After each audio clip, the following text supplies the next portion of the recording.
দেখ দেখ দেখ, ঘুষ দিয়ে চাকরি পেয়েছে, আবার ধর্নায় বসেছে। লজ্জা লাগা দরকার। ছি, একদমই ঠিক কথা বলেছেন। সত্যি লজ্জা লাগা দরকার যে আমি পশ্চিমবঙ্গে বসবাস করি, যে পশ্চিমবঙ্গের কবিগুরু কাজী নজরুল ইসলাম, ঈশ্বরচন্দ্র বিদ্যাসাগর, স্বামী বিবেকানন্দর মতো মহান ব্যক্তিরা জন্মগ্রহণ করেছেন। সেই পশ্চিমবঙ্গে আমি বসবাস করি, সেই বাংলায় আমি বসবাস করি। সত্যি নিজের লজ্জা লাগা দরকার। আর হ্যাঁ, আপনি যে বললেন আমি ঘুষ দিয়ে চাকরি পেয়েছি, আপনার কাছে কি কোনো প্রমাণ আছে আমি ঘুষ দিয়ে চাকরি পেয়েছি? প্রমাণ নেই। আর আমার কাছেও কোনো প্রমাণ নেই যে আমি ঘুষ না দিয়ে চাকরিটা পেয়েছি। তবুও আমি বলছি, আপনি আমার বাড়ির পরিস্থিতি জানেন না, আপনি জানেন না আমি কি পরিস্থিতিতে আছি বর্তমানে। তবু আপনি না জেনে অজ্ঞানতার বশে আপনি মুখে যা আসছে, যে ধরনের কটূক্তি আপনি সবাইকে বলে যাচ্ছেন, সেখানে কি আপনি একটা সুস্থ মানসিকতার মানুষ সেটার পরিচয় দিচ্ছেন? মোটেও না। সেখানে আপনার লজ্জা লাগা দরকার।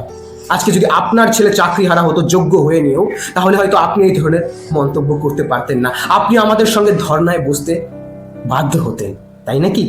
আমার জন্য পুরো পরিবার চলে। আমার মতো অনেকে আছে যার পরিবারে 10 জন আছে, শুধু চাকরিটার উপর নির্ভর করে, কিন্তু তারা চাকরি হারা। তাহলে তারা আজ কোথায় যাবে? আপনি কি তার দায়িত্ব নেবেন? নেবেন না। তাহলে যখন নেবেন না, কোনো দায়িত্ব নেবেন না কারণ, তাহলে কোনো রকমের অজ্ঞানতার বশে হয়ে কোনো রকমের ভুল মন্তব্য কাউকে বলবেন না, কাউকে করবেন না। এতে মূর্খ আপনি প্রমাণ হচ্ছে, আমরা নয়। লজ্জিত হওয়া উচিত আপনার, আমাদের নয়। ধন্যবাদ।